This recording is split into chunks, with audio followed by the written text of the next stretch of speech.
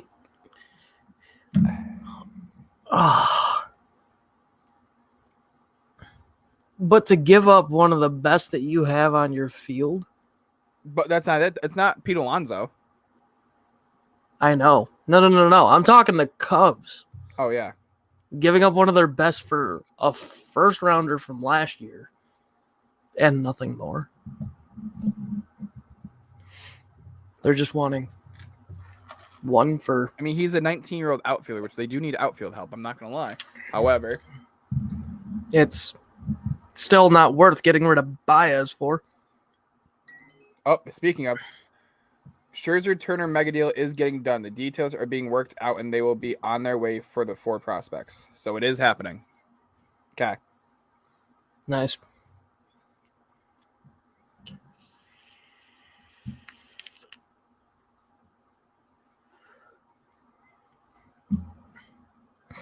Yeah, I love it. Shut up! Did he really? What?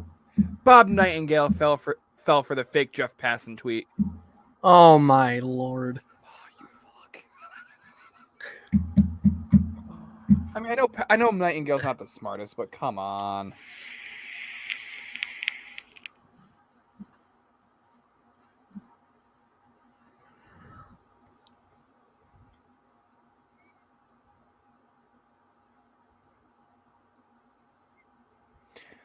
Oh, for the Christ's sake.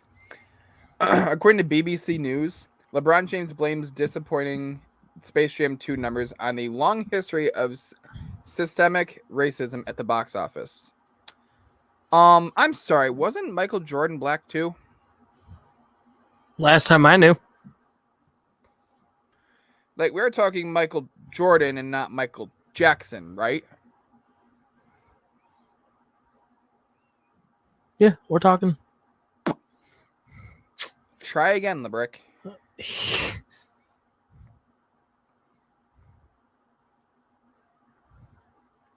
Jesus hell. Yeah, draft neck mark. This trade deadline is crazy. Yeah, no shit. This is way more active than the one last year was. Way that's for sure. Way more active. I think the amount of trades that have happened this week alone is more than what happened last month. Oh.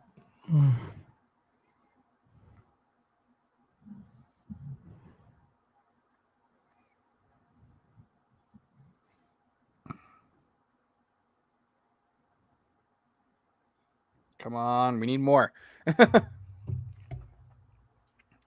So let's see, what other trades do we have?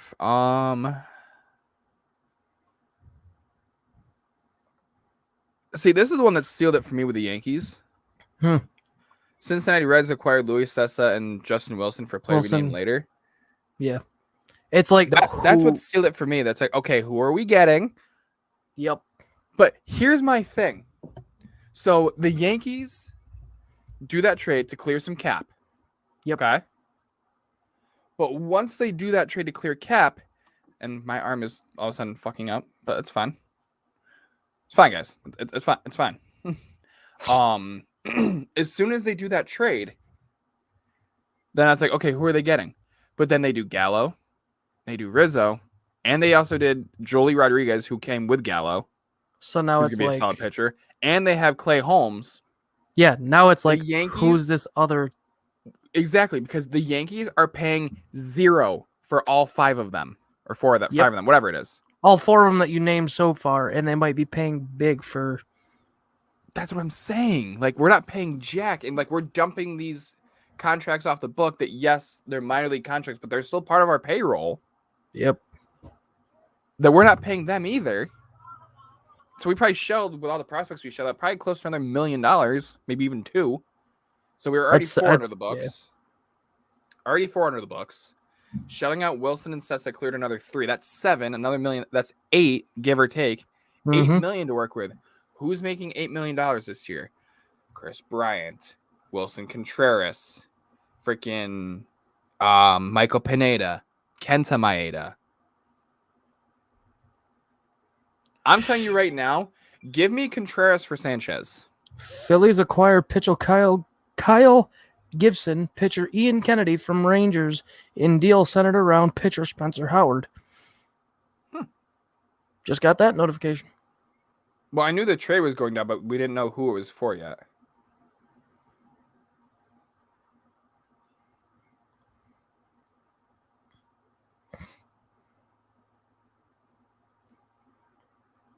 For Spencer Howard. Not bad. Not a bad one at all by the Phillies. Correct. It's actually a steal, if you ask me.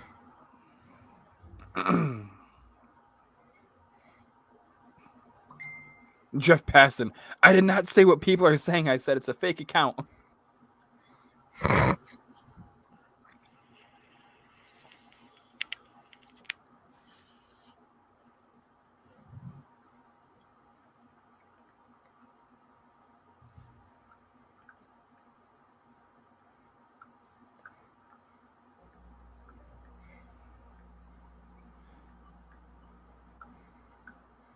So the Nationals got Drew Milas, Seth Schumann, and Richard Guach for Josh Harrison and Yan Gomes.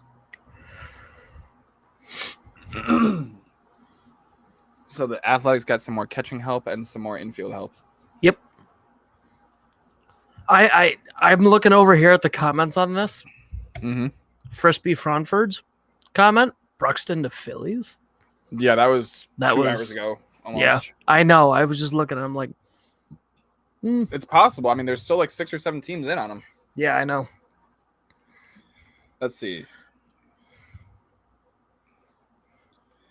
It'd be interesting to see Buxton in Philadelphia. It would be. Well, it's funny. I made the comment that like when Buxton was like rumored to be available, I made the Yeah. comment that like of teams that could use an outfielder and one like Buxton. Mm-hmm. No sooner than I make that comment, they go out and get Eddie Rosario from Cleveland and Adam Duvall from Miami. Yep. And I mean, Miami right now are kind of screwing the pooch on themselves with these trades. With them being in the wild card spot in the Exactly. running, they kind of, in my personal opinion, they kind of threw their chances. But at the same They time, didn't really have they much of a didn't- chance, honestly, this season. The only reason they got in last season was because it was a 60-game season. this Like, I'm sorry. time, not so much. We're back to full swing. Like, I'm sorry, but when the teams that you have to face in the playoffs consist of the Padres, who at the time weren't all that, the Marlins, and the Mets, who weren't all that, Yep. I'm sorry. Dodgers, I'm glad you won the World Series, but You're done. You're not even close this time around. the Dodgers, yes, they are.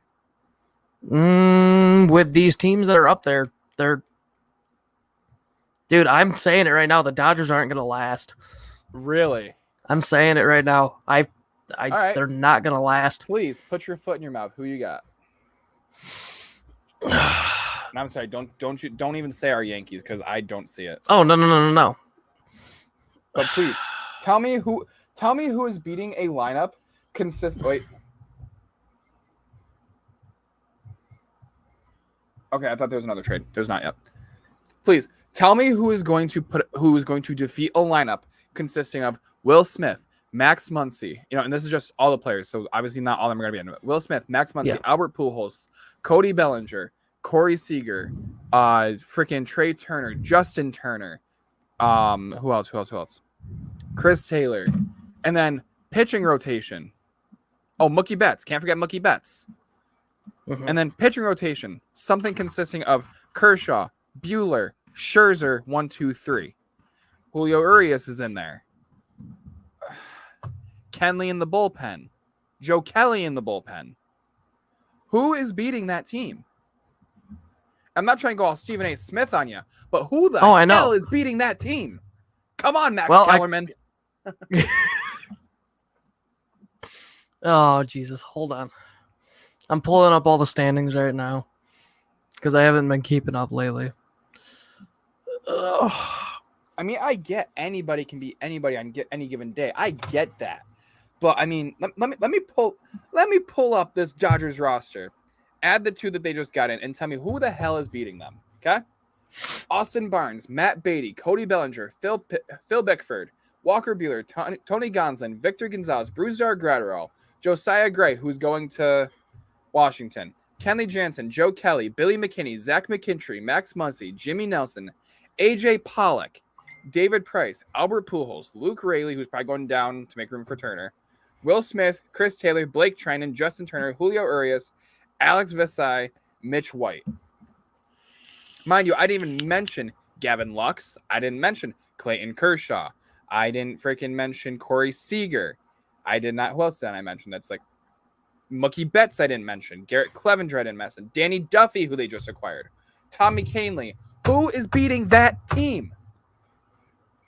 I'm honestly going to tell you, I'm honestly going to put my personal opinion into it. As I've said, I'm thinking, personally, in my opinion, I'm sorry for the Padres who have actually been doing good this year. I'm not going with them. Sorry, Arizona's out in my books for fucking good hope on so, that. considering they're 35 games back of the fucking first place. Yeah. But no, I'm looking at the top seed with San Francisco. I have a feeling San Francisco is going to pull something with what they've got. They haven't, and they also haven't done anything at the trade deadline yet. They're actually commenting on that right now on MLB Network. The Giants have been quiet today, but they remain engaged with the Rockies on Trevor Story per sources. It remains to be seen whether San Francisco meets Colorado's asking price or if their asking price comes down even further in the next 40 minutes.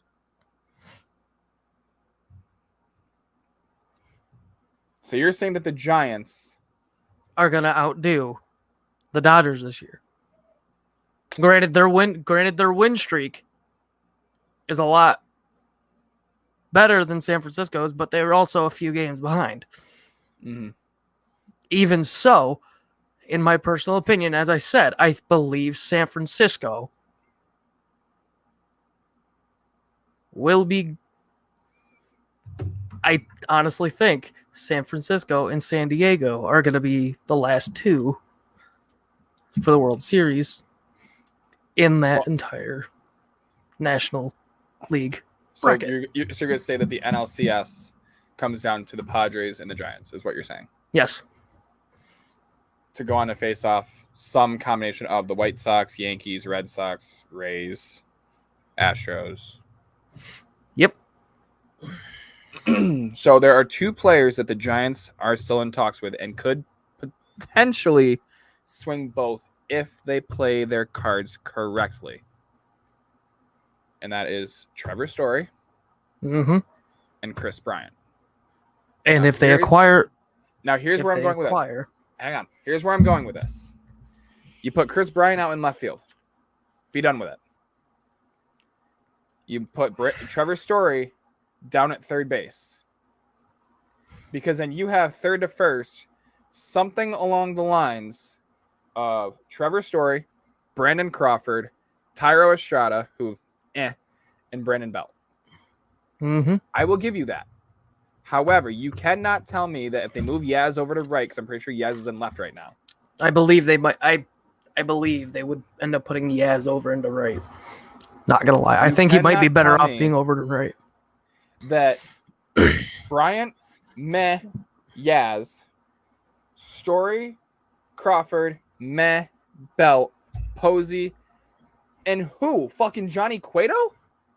Are going to be a team in the likes of 19 out of 26 all-star players on their fucking roster. Yeah.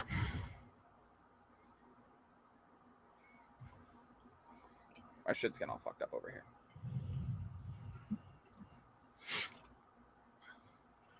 Remember, they also got Gausman, too.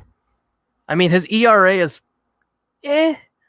but Yeah. Big big with a 2.2. The Scherzer Trey Turner deal is done.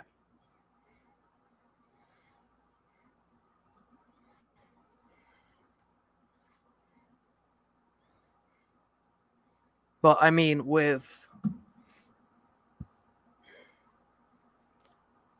also got to remember this too. I'm looking at their everything they got now, and I'm also realizing we could maybe, I'm not 100% sure, end up seeing a surprise from Jose Alvarez, Maybe. and John Brebbia, however you pronounce it. Yeah. But they gotta play the cards right. I'm sorry, but if the freaking... But Brebbia has not seen the mound nor anything so far this year. Correct. As to where Alvarez has a tiny bit. Correct. With 2 walks, and as of right now, 1 strikeout. But I think they might be saving him. Just maybe. So here's my thing. Corey Seager literally just got announced. Corey Seager has been activated from the injured list. Holy shit. Look who exists. Holy crap. There he is.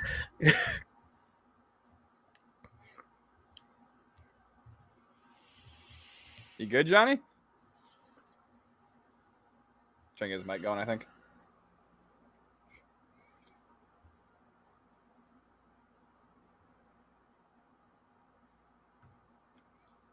I'll give him a second to get his mic going. I was gonna say, who's San Francisco's starting second baseman, anyways? I think it's actually Tyro Estrada. Oh, and there he goes. He was texting me saying he's not sure if his mic is working. As of right now, I mean, even so, you got Donovan Solano, who hasn't been doing all too bad this year either. Let's see, second base. 64 home runs, second baseman. They have 12 Wilmer doubles. Flores, Tyro Estrada. And Tyro Estrada, as of right now, is put as shortstop. Yeah. Donovan Solano. Oh, wait a minute. They have Lamonte Wade Jr. in left. That too. So Yaz is already in right. So who's And who's their third baseman right now? Jason Volser. Okay, or Vossler. How the hell you say it? I was gonna say, look at this. I'm looking at their. I'm looking at the hitting side of this right now. But you also got Alex Dickerson, who can play a good left field. You got Austin Slater, who can go center pretty well. Johnny, can you hear us? Yeah, I can hear you. There he's got it off. And then let me where's this last one right here that I just saw? Which I forgot he existed. Was honestly with San Francisco. Who? Longoria as a third baseman for backup. Yes, but I don't even think he's played much, if at all, this season. 45 home runs, 11 doubles, 30 RBIs, 25 walks, and 42 strikeouts.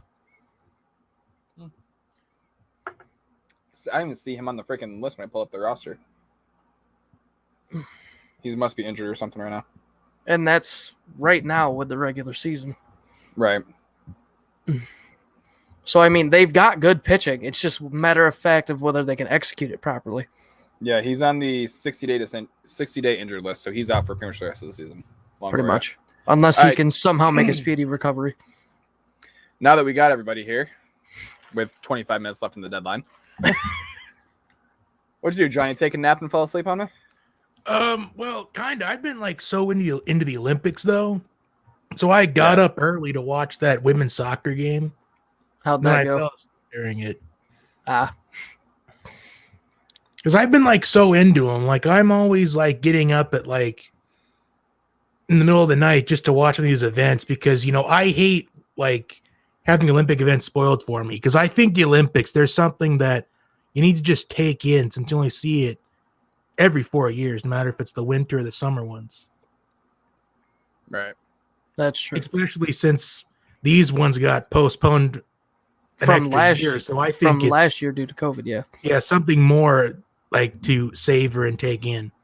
Yeah, because now it was like technically a 5-year wait. So which means all these people had extra time to train in the midst of it all. Right. But on the bright side, though, at least the Winter Olympics are going to be this upcoming year. This Yeah. is true. So, as I was getting ready to say before Johnny finally decided to grace us with his presence, so the Max Scherzer and Trey Turner trade is officially done. It's signed, sealed, delivered. Scherzer is a Dodger. Turner is a Dodger. Corey Seager literally just got activated off the injured list 20 minutes ago. So now, I think part of the reason the Dodgers did this for Turner was to get that shortstop covered until Seager was back. But now you have a third to first, some combination of Justin Turner, Corey Seager, Trey Turner, Pujols, Muncy, Bellinger. And then you got Brandon up here saying that the Giants are going to beat them. You never know, though. I mean, if you ask me, the Dodgers, you can argue they didn't necessarily earn the way to the World Series. The Braves just blew it in the NLCS. Last year, I will give you that one because they even admitted that their roster of last year would not hold up this year, and they knew that. Mm-hmm. And I think they knew. I personally think the Braves knew that back when they were against the Dodgers. They knew it wasn't going to hold up from that point. So basically, the Dodgers had a free pass right to the World Series and just used it. And with the way things are looking, they've got nearly a free pass to get to the World Series again because they have, without a doubt, won the trade deadline. And I don't know if this has been talked about yet, but the Dodgers, they also acquired Danny Duffy, who I thought was going to get traded last year. Yep. I mean, when you look at the Dodgers rotation, you've got Kershaw who's an ace. You've got Buehler who's an ace. You got Julio Urias leading the league in wins this season. And you're adding in Danny Duffy, who I think is a very underrated pitcher. And I think with him on the Dodgers, we're going to see him reach his full potential. And you're adding in Max Scherzer. So you've got pretty much 4 to 5 aces just in your rotation alone. and I mean, that's personally probably what's going to help them the most for the Dodgers. But as I was trying to fight before, and as you said, Johnny, anything can happen. And with the Giants being quiet, last minute, they could just blow up somewhere here and just acquire that one piece that they need. Well, I think there was a rumor that they were trying to get Trevor Story or something from the Rockies. And if you're the Giants, you've got to make that move because you've already seen your division rivals and the Dodgers make these huge moves. You've seen the Padres make a move in Adam Frazier, which that's huge for the Padres considering Adam Frazier is leading the league in hits right now. Yep. So if you're the Giants, you need to harass the Rockies into giving you Trevor Story. And they're probably doing that under the radar right now and trying to acquire Story. See, the Giants have been tied to 2 players and 2 players only this entire trade deadline, and that's Trevor Story and Chris Bryant. Part of me would not be surprised to see their GM, I almost said Anthopoulos, but that's the Braves, get this done, to snag both of them in the final 20 minutes. But at the same time, at this rate, you're going to be lucky if you get one. I think most of our big trades are done. I'm almost willing to bet the guys like Pineda, like Bryant, like Contreras are staying put at this point. But Johnny, you and I saw it when we did this last year, that there were still trades dropping 15, 20 minutes after the fact. Yeah, and that does remind me. I got to apologize to you because I was the one being so negative, like, oh, nothing's going to happen. I mean, the big moves are going to be made days in advance. I mean, a couple of them were, but not all of them. Right. I kind of expected the Cubs to trade Baez a little bit more advanced. Yeah.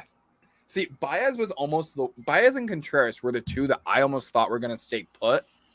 And I thought it was going to be Rizzo, Bryant, and Kimbrel that were gone.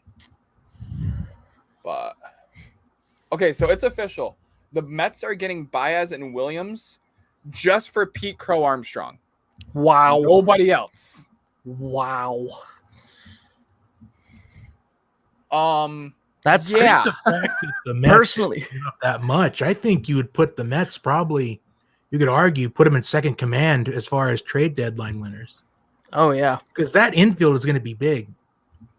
It's gonna be dangerous. That's the infield is already big. I mean, think about it. Before this, once everyone's healthy, you got J.D. Davis at third, Francisco Lindor at short, Jeff McNeil at second, Pete Alonso at first, and then you have Dom Smith, Nimmo, and Conforto in your outfield. Yep. Your weak spot is catcher, and that's where the issue has been for the Mets all season. Correct. Their pitching staff is fine. In my books, they're just in a great spot. When they're healthy. Johnny, Derek don't Papa. take a power outage. Tonight when you play NCAA football 14.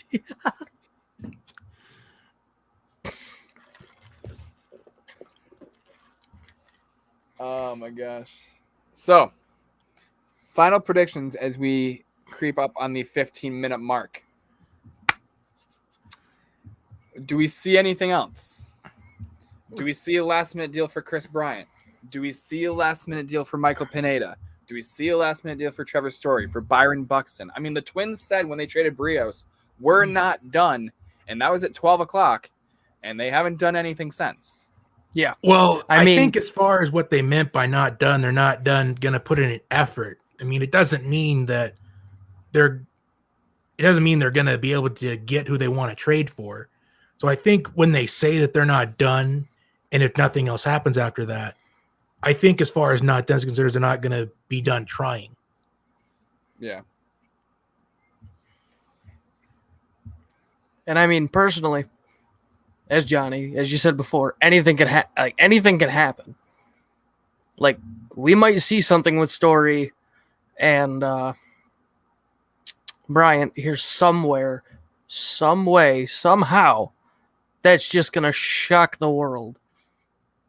I just have that gut feeling that it's going to somehow shock the world somewhere and in some way, and it's going to make a huge change that's going to lead up for this upcoming playoffs. I mean, as I said a moment ago, I mean, if you're the Giants. No bearded Gallo. Oh, wow. God. Sorry, Johnny, go ahead. If you're the Giants, you have got to harass the Rockies into giving you Trevor Story. You got to pretty much throw anything at the wall because you can't just let things just slide by. You can't just let things slide without even trying to make moves. When you've seen your two division rivals, the two main contenders in that NL West, make moves, you've also got to try to harass the Cubs into trying to trade for Chris Bryant because maybe the Cubs are going to be willing to do that since they've already traded Baez and Rizzo. They're going to be looking for something at the same caliber. Right. Because I think the Cubs they're in rebuild mode right now. And I thought going into this season, if they were struggling, if they found themselves a ways away as far as playoff contention is concerned, we're going to see them start to rebuild. And I think it's been evident since they traded Jock Peterson to the Braves. We're just going to see a complete rebuild for the Cubs. Agree. Astros close to acquiring right-handed reliever Phil Matone from the Indians. Well, soon to be Guardians, anyways, as of next year. I don't even think I could call them the Guardians. I think I'll forever call them the Indians. Just like I can't call the Washington football team that. Yeah, and I feel like it's going to be the same for me as well as far as Washington's concerned. I mean, I'll try to say Wash football team, but they're always going to be Redskins to me. Yeah. But they always are going to be because that's what we got used to saying until last year. Right, at least until they have their new official name next year. I mean, then it'll be a little bit easier, at least for me. It'll be an adjustment. Exactly. As far as the Cleveland Guardians are concerned, I mean, the name isn't that bad. It really isn't. They could have kept it to somewhat of the originality, though. Well, at least it's not the Cleveland baseball team. Yeah, that's for sure. At least they got something. But here's the thing. Speaking of that, I heard on the news earlier, like I want to say 2-3 days ago, that if you think about it, I believe it was a specific like lower class team of a sport. I don't remember which sport. That name is already taken in some way. The Guardians? Cleveland, yeah, in Cleveland. Oh, really? And they might be facing lawsuit for it. Huh. See, I wanted them to like I wanted an them to go to the MLS Cleveland team or Spiders. something. I think it is. See, I think it is an LS. I wanted them to be honestly. I wanted them to throw it back to the 1800s, early 1900s, to be the Spiders again. Honestly, because I could just feel like those uniforms would have been sick. Dude, those old Cleveland uniforms were amazing. Like those were, wow. Any trades that happen in the next 15 minutes is like a last stand call, or is like a last stand in Call of Duty. Yankees are acquiring left-handed pitcher Andrew Heaney from the Angels. Ooh. So there's our starter. I don't know how I feel about it, but there's our starter. Yeah, I'm not sure how the Yankees are making moves this time around because That's I remember true, back last year you were talking about how the Yankees weren't going to make moves because they usually don't. Right. They usually do all their stuff in the offseason, but I mean, they've gotten Gallo, they've gotten Heaney now, and they've gotten Rizzo. Mm-hmm. And I feel like these were moves definitely out of desperation because I feel like the reason why the Yankees were making moves this year is because they feel like they had to. I feel like the Yankees at this rate are trying to be are trying to just get to that second wild card. Not even the first wild card, just get to that second wild card spot. Yeah, I think that's the case as well. Considering when you have the talent that the Yankees have, it's a failed season if you don't at least make it to the ALDS. Right. Yeah. And I honestly think Aaron Boone has been on the hot seat for the last few weeks now. He's been on the hot seat almost all season. Yeah, I think on the down low, if they didn't make the playoffs, I think Aaron Boone's going to be gone. Or if they don't make the playoffs, Boone's going to be gone. I pray to God. Here's my question, though. The Yankees have been trying to shop Luke Voit.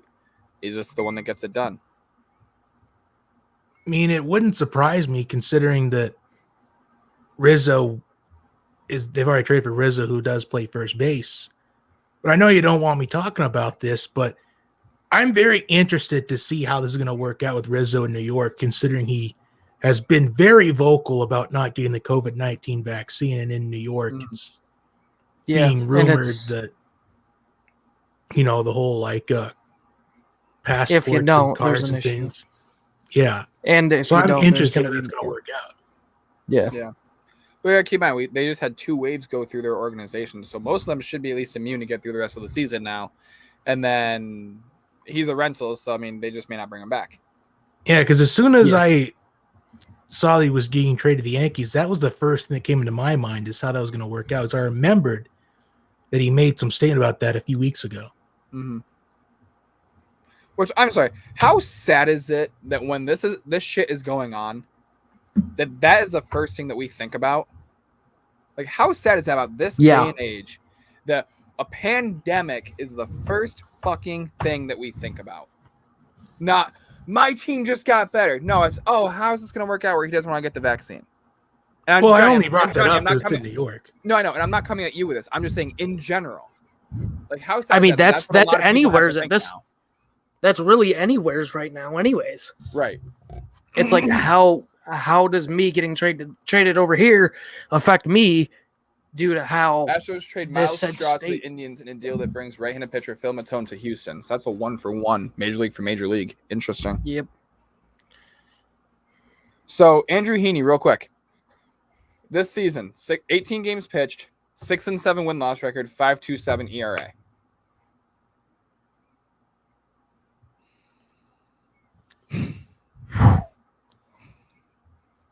Well, it's a big risk for the Yankees, but they had to make that move in my mind. Yeah, it's a big but Zach, you also got to look at it this way though. Give me Gray, give me Pineda, give me freaking Maeda. Zach, you also have to look at it this way though. I've fought my father over this too many times when it comes to like football. Sometimes the organization that you play for could be your issue. That's true. This is true. So who's to say that he doesn't get better here with the Yankees as he was with? Because I've said this about like I said this about for shits and giggles here. Who just went to Jacksonville as a fucking tight end or receiver this year? Tim Tebow. Who bounced to baseball? Who wasn't doing bad? Like, it all depends on the organization that you play with, in my personal opinion. Yeah. Because it's not always about how you are as a player. It's how you're used as a player. The Yankees are getting the Angels to pay Andrew Heaney, too. Wow, that's another big old fat whopping zero 5. in our books, dude. That's 5. That's 5 big old Give me zeros story. we're playing. Give me story. That's what I'm looking at. That's what I'm hoping now. It ain't Jesus. happening, but God. I'm hoping, though. It ain't happening. Oh, what just went off here? Probably the same one. Yep. Man, ESPN is far behind on me. What the hell? If you don't mind me bringing up football again, What you got? real quick, what is going on with Rodgers now, man? He had been fighting it, and now he threatened retirement, and now he's playing again. I don't fucking know. Like, he doesn't want to be with the Packers, but yet he threatened retirement to just get them off his back. Chris Bryant to San Francisco. Let's go! It happened. It happened. I told you. At this rate, Story stays put because who else? The only other team that was even remotely interested in him was Tampa Bay. And Tampa ain't got nothing to offer really either. Holy. Not for Story, that is. The Blue Jays are adding Joaquin Soria. Ooh, that's an interesting one. Yankees trading Jansen Junk for Heaney, and it's just heartbreaking to lose a player with a name like that. Says freaking Jack Curry.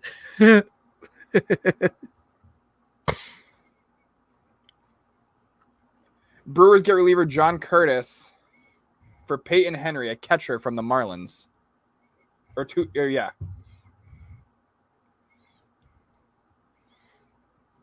The NL West is officially a cheat code. Oh yeah, always has been. No. Because for the last few years, it really hasn't been. Because it's been Dodgers. Then all of a sudden, freaking San Diego gets Tatis Jr., and it all just stems from there. Oh yeah, As soon as AJ Preller took over the San Diego Padres, the Dodgers started to get into oh shit mode. Oh yeah, they did, and I mean, as I was kind of trying to state, as I said, something's gonna happen within like the last 15 few minutes. Like something big was gonna happen. Well, what? That was 4 in 60 seconds? And if you look at it now, like I said, San Francisco was staying under the radar, working on something big, and they still may be doing it within the last 5 minutes here. Well, and the Dodgers were also rumored to be doing something big, and the Twins were also rumored to be trading some people, and also Boston might be looking at one more as well. I know. I think they're trying to fish something out. Who at this point, though? Well, what's left on that end? That's actually like available. That's actually being willing to give up. I mean, like, I'm sorry. The one name that has been talked about since the beginning of the season to get traded is Trevor Story, and he has not nobody been moved. And I'm trying to figure out why. They've put the lure out, and could it be the lack of production from Trevor Story this season, though? Could that be it? I kind of thought that too, but look at Gallo, who's hitting 220. That is true. You know, but the Yankees, they just wanted to get a power hitter in my mind in Gallo. Right. But just because that you get all these sluggers doesn't mean, and all these power hitters doesn't mean it's going to be successful in the long run. Right. Oh, hell no. It never is. That's in my mind. That's always what hurts the Yankees in the postseason. Mm-hmm. Yeah, that's because everybody's trying to go for that long bomb instead of playing it smart. Like, you need players that are going to play it smart all the time. I've learned that from my personal experience of playing baseball. You never want 400-foot bombs all the time. Right. Someone just need those. Go ahead. You want those base runners on, so that one guy that does get a hold of it, it goes, and there's like 2 to 3 runs for you right there on top of it. Someone just tweeted, if Brett Gardner is starting, we riot. I thought Brett Gardner was going to retire at the end of last season, though. It's because he's been in the league for how long? Oh, God. Feels like he's been in the league forever. Yeah. 08 or 09 he made his debut. I was going to say, when Fernandez, I want to say it was, Fernandez, when he passed away, with the, what was it? Was it the Marlins? Yes. Yeah, when he passed with the Marlins, the first at bat, guy never had hit a ball that far in his entire life, and does it. Like, that right there, I'm gonna use that to defend my ordeal there with that. It's like that right there just proves to you it's like you don't need full-blown power to rack up runs. It comes when it comes, and it's when it's needed at its best.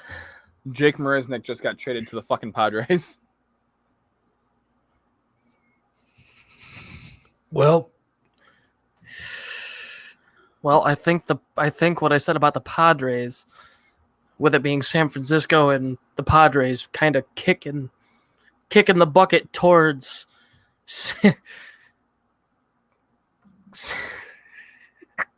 towards the Dodgers, seems like it's building just a little bit, putting a little scare in the Dodgers behind there. Yeah, they had to make a move that would just match after what we saw the Dodgers do. I mean, yep. Because the quality that the Dodgers have is much better than the quantity, so they got to at least somewhat try to match it the best they can. Yep. Right. With so little time left in the deadline. Right. Literally being like 45 seconds. Exactly. Cubs agreed to deal. Yep. You already said that one. Yeah, ESPN's slow for me. Holy shit. I see that. Yeah, I feel like ESPN is kind of slow in general, I think, because we see a lot of things from like Woj when it comes to the NBA. We see Jeff Passan for the MLB, Schefter for the NFL. They're quick on that. They're quicker than ESPN on it. Oh, yeah. I'm like literally refreshing with the last 45 seconds just to see what pulls out somewhere. Anything. See if anything just pops up last minute. So everyone say a prayer for your Cubs friends tonight. If you're a Cubs fan. I've got a lot of them. I'm sending deep prayers to them for the next 3 years. So it is officially 4 p.m. Eastern Standard Time. The trade deadline is here. Anything that happens or was going to happen needed to be in the commissioner's office by now. It doesn't have to be agreed upon but they at least have to send out like kind of like a flyer saying, "Hey, we're working on this. It's happening." It ain't gonna be done by 4 though. And this is where I'm thinking something with story is brewing somewhere. Yeah, because I remember, Zach, you told me last year about Yu Darvish a few years ago before he got traded. I think it was the Dodgers. Where he talked about he was still there at like 3:54 or something, like Eastern Standard Time. Yep. If you're attending the Nats Cubs game today, bring a glove. You might be needed to play. Wait a minute. The Nationals and the Cubs are playing each other. The two teams that just cleaned house. Yep. This is going to be an interesting game to watch. So Buxton, Contreras, Donaldson, Simmons, and Story, for right now, are still on their original teams. Yeah, the Story one, it doesn't surprise me as much as it would surprise the both of you, because I honestly feel like the lack of his production in the last 2 seasons is the reason why hasn't been traded. So Byron Buxton has not, even though there are almost 10 teams in on him, Buxton has not been traded. He is staying with the Twins. I was going to say, you're talking about Story staying where he is, like his production. Mm-hmm. It's like, it's kind of concerning. It's like, if he stays, what are they brewing up back at home? Correct. I mean, they're saying that they expect to contend again starting next year. However, when you're in the same division as the fucking White Sox that just went out and added Craig Kimbrell. Yeah. Of course, here's my thing. They added Kimbrell, Butera, and Cesar Hernandez. That's it. 10 players who were All-Stars this year have been traded. Gallo, Cruz, Gibson, Frazier, Escobar, Schwarber, Scherzer, Kimbrell, Turner, and Bryant. 10 fucking All-Stars from this year have been traded. Yep.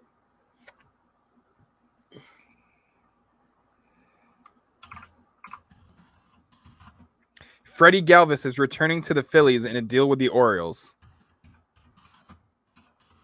So Freddie Galvis has been traded. So the Orioles are selling out more. And let's go back to our team real quick, the dark side, the Yankees. The Evil Empire. I mean, we're being smart here. As we said before, player not to be named right now. Oh, the Wilson? Yeah. What are we sitting pretty with? Even though this is over, what are we sitting with? What do we think we're sitting with anyways? That's just brewing in the teapot right now, waiting to heat up and explode out of nowhere. Breaking news, Trevor Story staying with the Rockies. That's pretty much the one I was waiting for. Yeah. I want to see if there's rumors that come out that say that there were teams that try to make an effort. But if not, then I think, like I said, they were just not really fine with trading for someone that has really not produced in the last 2 seasons compared to the previous seasons. Yeah, who was great and now is mediocre at this point overall. And who knows? He may be in a slump right now, and that's why the Rockies are holding on to him. So they said that what they're going to do is they're going to hold on to him, offer him a qualifying offer, and if he decides to sign elsewhere, then they'll pick up a compensatory pick. Whereas if they trade him, they don't get shit other than whatever they get in the return. Yeah. Which they tried lowering their asking price 3 different times, and teams still weren't biting. Huh. What were they looking at asking price? At first, the equivalent of like Clark Schmidt, Albert Abreu, and Jason Dominguez from the Yankees. Yeah, so Marisnik went from the Cubs to the Padres. So that's another Cub down. Jesus. So, damn. Jonathan Scope is saying in Detroit was tough market for position players, even versatile ones. White Sox showed interest before landing Cesar Hernandez.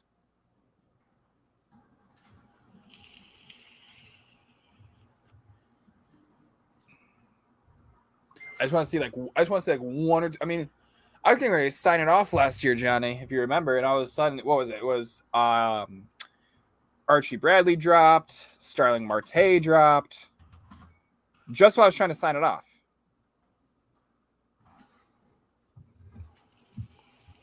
Yeah, that's why I think it's probably safe to maybe wait until about like 10 or 15 minutes afterwards. Yep.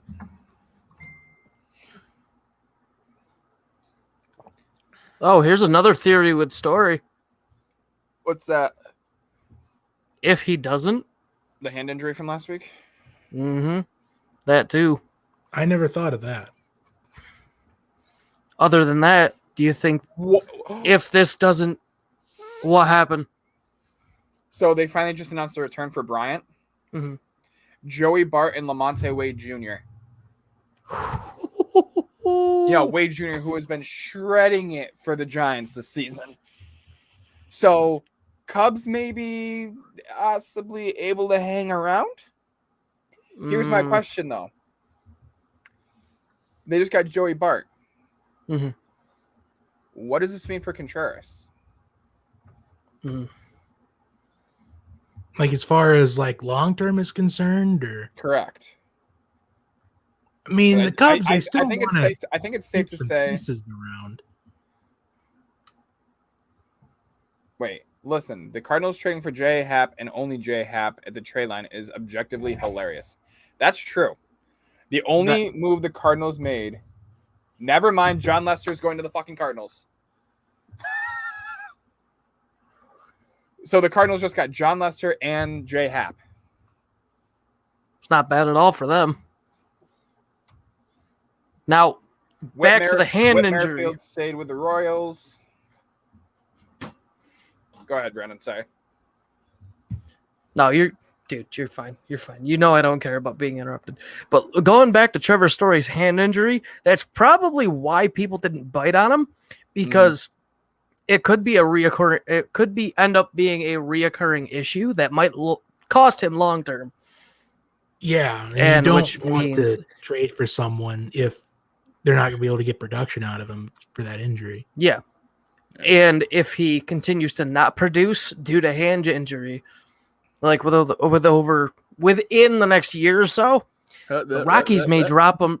I know I'm stuttering. The Rockies may drop him to free agency, and then he might bite on something else somewhere else. Oh, he will. And in which there's your big blow up somewhere, but it's later down the road. Because a hand injury, trust me, it doesn't work well. Honestly, the thing I want to see the most, other than Gallo and Rizzo hit bombs for the Yankees tonight, is what the hell the lineup is going to consist of for the Nationals and Cubs, especially where that game is against each other. Yeah. Probably the popcorn vendor is going to play first base, and then the hot dog guy is going to be the starting pitcher probably. The extremely old owner is going to be pitching. The owners are going to be pitching. The beer guy is going to be playing out in center. David Ross is going to come out of retirement. Right. Oh my, well, shit. Freaking Kyle Schwarber was the freaking honorary bench coach for the Cubs just like 3 days ago. Yep. So the Yankees added Gallo, Rizzo, Rodriguez, and Heaney for a bunch of minor league prospects, but none of them were in their top 5. Also, the Yankees received financial relief from all 3 teams they dealt with in the Rangers, Cubs, and Angels. Yep. Big old donut up there for us. And that's a big financial help. Because now we can go through the free agency list, see what's still good, and pick up for like, what, $750,000? $1.5 million? For what? Just free agency list. Just go down, see what's good, see what's low. You see what's low ball. One thing you got to keep in mind is Brett Gardner gets about $8 million a year when he signs those 1-year contracts. So you're not going to get anything that cheap. like not want Brett Gardner in the lineup at all anymore. We just got fucking Joey Gallo. Hello. They're trying to throw Greg Allen and Judge. They're trying to get, personally, in my opinion, we've been trying to get Brett Gardner out of here. Because his production's been real poor. The lineups are currently unavailable for tonight's game against the Marlins.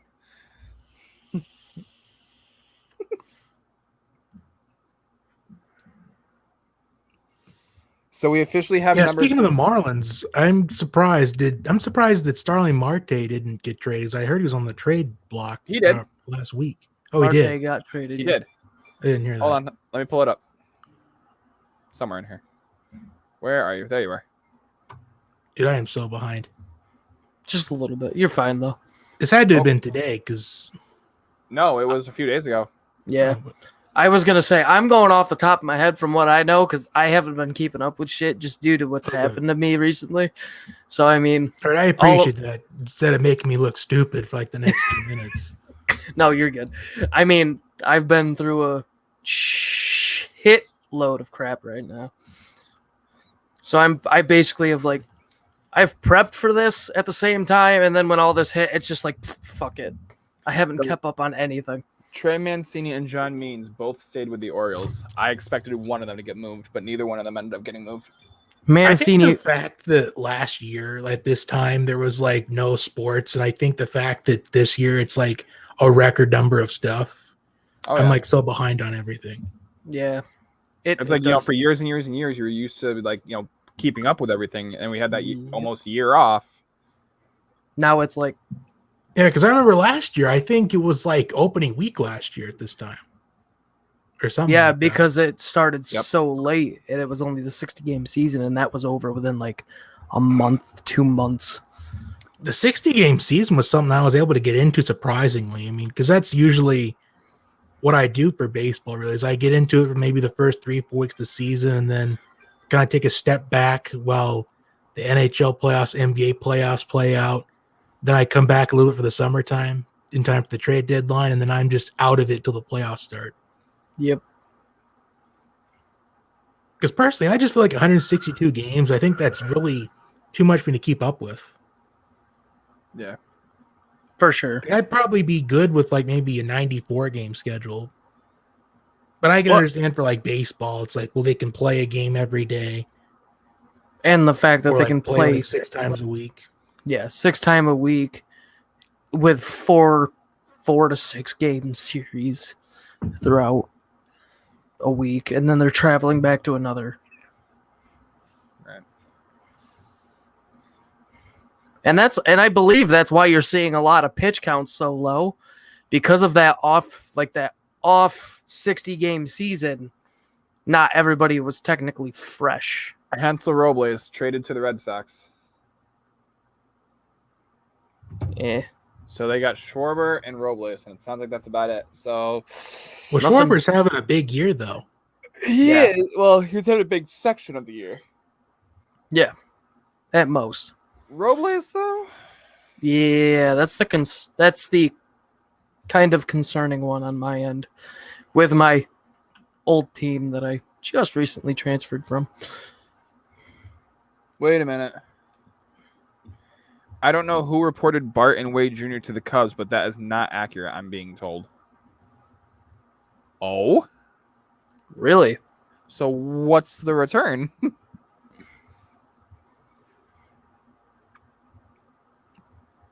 Like, so, I'm like refreshing like crazy. Every time. Oh, refreshed.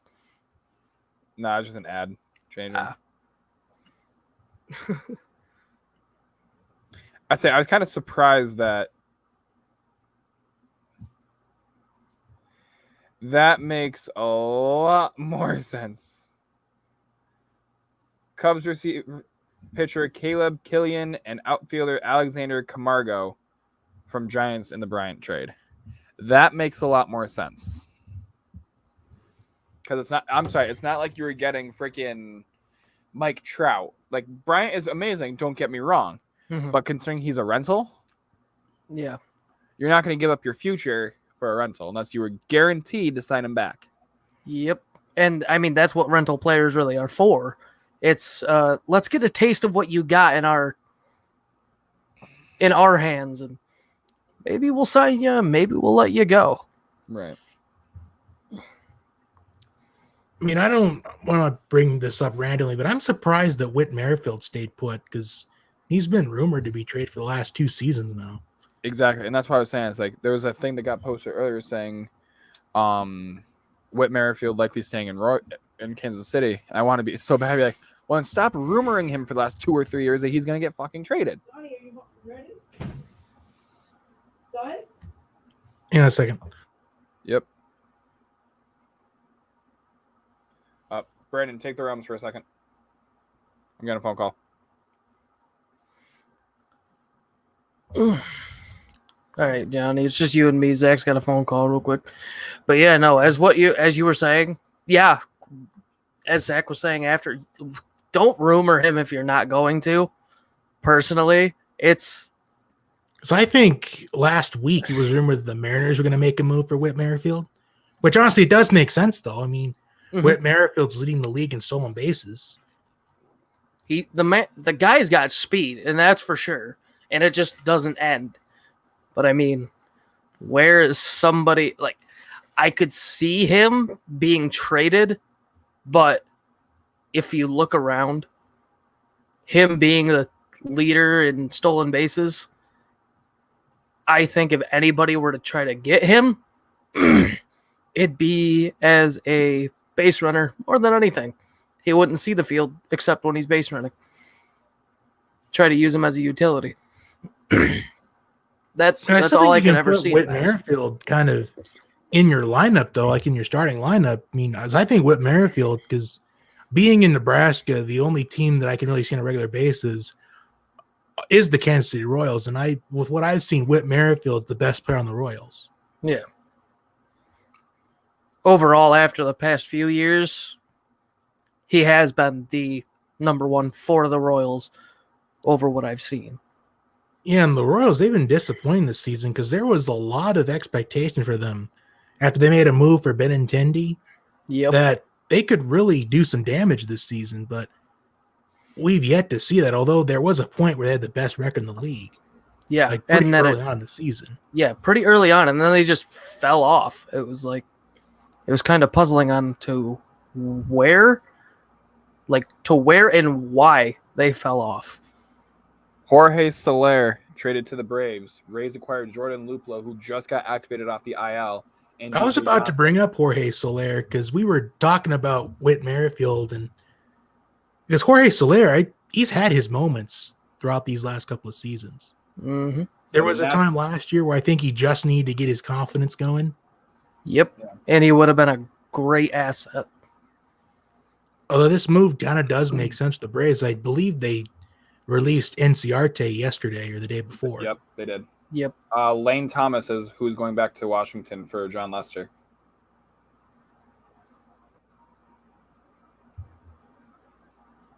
Well, as far as the John Lester is concerned, this trade would have been a big deal 4 years ago, but now it seems like not so much. Yeah, right now it's probably a slot in that like number 4 slot, I'm thinking. Yeah, Lester sliding over into this, like Johnny said, 4 years ago, it would have been a major deal, and it would have been probably the biggest thing 4 years ago. Yeah. But now it's like just getting older, and he just doesn't seem to have it anymore. No, he's almost on empty. Correct. Just like Wainwright, and I would not be surprised if Wainwright, Yachty, and Lester all retire at the end of the season. No, that wouldn't be a surprise at all. They're all getting up there, and they've ran out of gas to keep going. Because you really can't keep up with the level of competition is now. Correct. 4 years down the road can really take a toll compared to what's coming in. Yeah. Even if you're coming in as a rookie 4 years ago, it can really take a toll and just can't keep up. Because the game is changing like crazy. And everything. We're getting all this young crop of talent in the MLB. Like we're getting Tatis, we're getting Ohtani. Yep.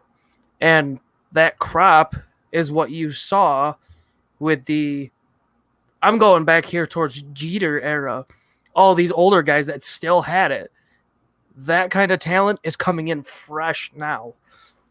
Yeah. So all these older guys just can't keep up with it. It just keeps advancing and it just keeps getting stronger. All right, I got to go, guys. Thanks for having me on. I appreciate it. Hey, John, good to have you up here at least for a little while. Not a problem. All right, by the way, Brandon, I did follow you back on Twitter, by the way. I forgot I do have Twitter. I haven't re-downloaded it yet. All right. Thanks, gentlemen. Yep, Johnny. not a problem. See you. So Casey Kalich is the one heading back to Kansas City for Jorge Soler.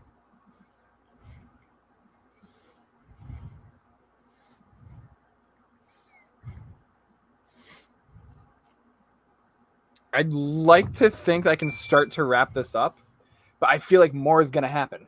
Oh, yeah, I do too. And what sucks is I have to be to Joe's to help set up for the party. Like I told you I'd be there around 4:30. I still got to get food. Like I got change. Like, Around 4:30 and it's 4:20 right now. I'm aware.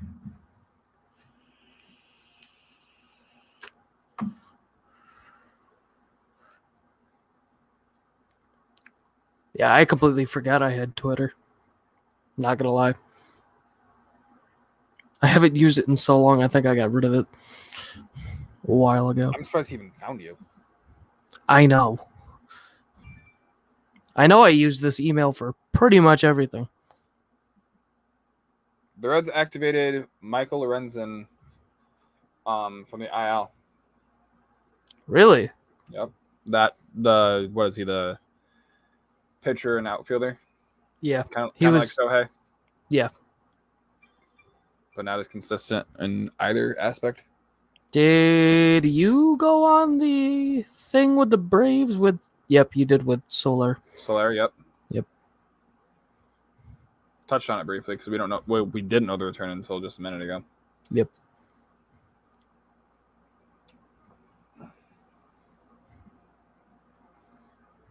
Tony Watson traded to the Giants. See, there's more coming.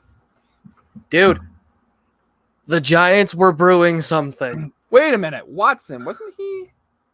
Where the fuck was he? So I thought last I knew he played for the Dodgers, but I think that was a couple years ago. That I believe he did, but yeah, that was a few. Angels. So we went from the Angels to the Giants. Jesus Christ. So Lamonte Wade Jr., Buster Posey, Mike Yaz, Chris Bryant, Brandon Crawford, Wilmer Flores, Alex Dickerson, Steven Duggar, or Austin Slater, and then the pitcher. The Giants lineup. And as I've said already, now I think the Dodgers have something to fear.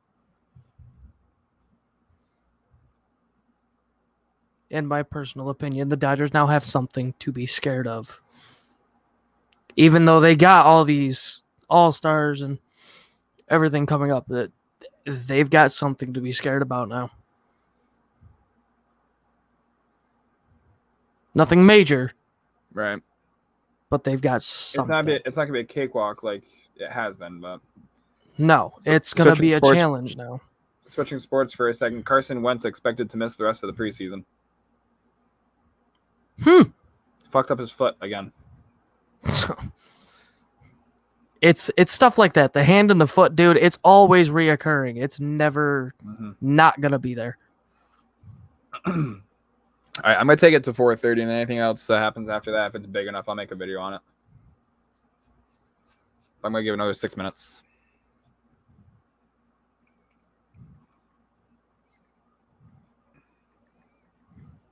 Anyways, maybe next year on the trade deadline, you and I can both have the day off, and I can do the Yeah. first 3 hours by myself.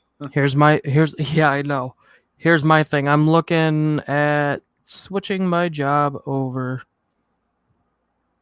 Oh, to being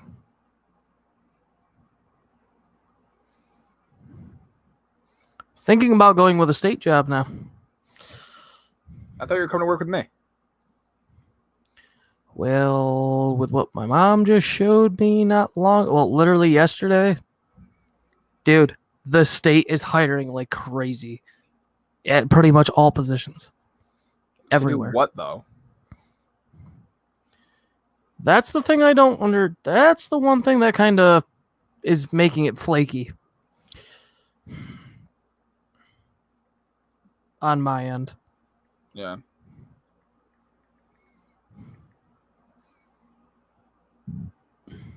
God damn it, Twitter.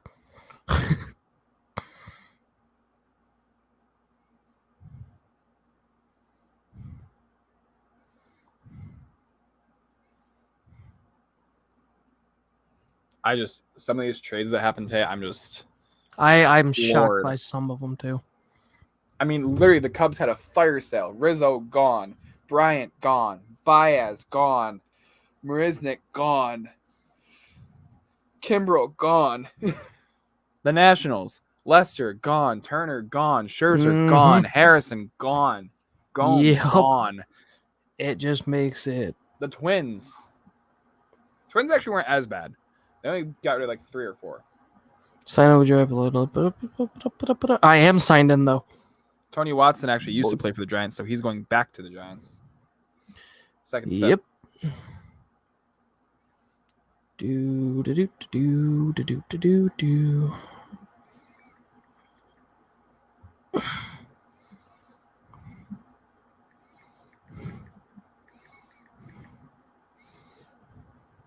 Now, here's my thing. This is why I was kind of saying, back to baseball here, this is why I was kind of saying San Francisco is going to be somewhere and brewing something to scare the shit out of the Dodgers. Now it's the factor of, can the Dodgers glue them together fast enough? Correct. Shut up, Alexa. Yeah. Now the question is can they glue them together fast enough to keep it to push through and not have a struggle? In which I think they're not going to be able to. Not this fast. We'll see. I'm not saying yes, I'm not saying no. I'm just saying we'll see. It'll be definitely something to look at, and look forward to seeing. Mm-hmm. They may blend in this year, or they may blend in like midway through next season. Okay, I would love to know what team Will Middlebrooks is talking about.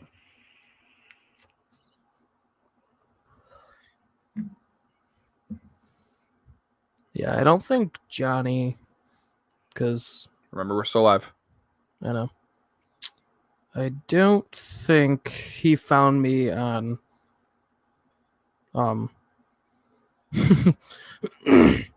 yeah, I don't think he found me on...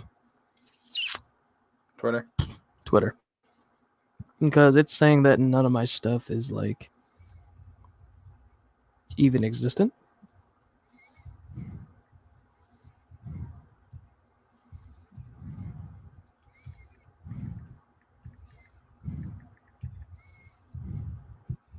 Fun fact, Anthony Rizzo attended David Cohn's perfect game as a kid.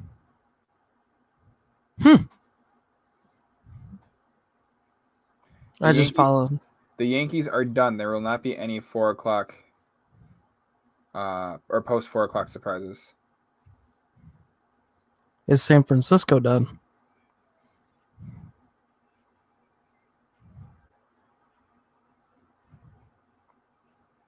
Because if not, there's still something going on.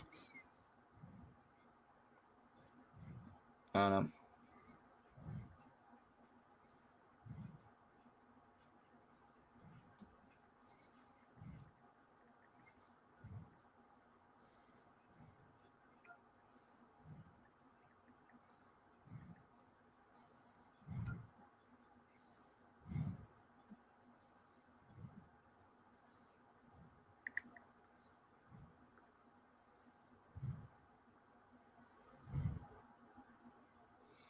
All right. I think I'm safe to wrap this up. I think you are too, because I don't think anything is really going to happen until... Nothing big. Nothing big is going to happen right now. Maybe something big is going to happen later tonight. Maybe a Sonny Gray or a Pineda or something, but nothing. Nothing too massive is gonna happen. Oh wait, Nothing too big. I say that. And something happens. Richard Rodriguez goes to Atlanta. That's another one for Atlanta. Yep. Atlanta's doing something. He was Pittsburgh, I believe. Yes. I want to. Echo. I want to say 100% yes. Echo. Shut up.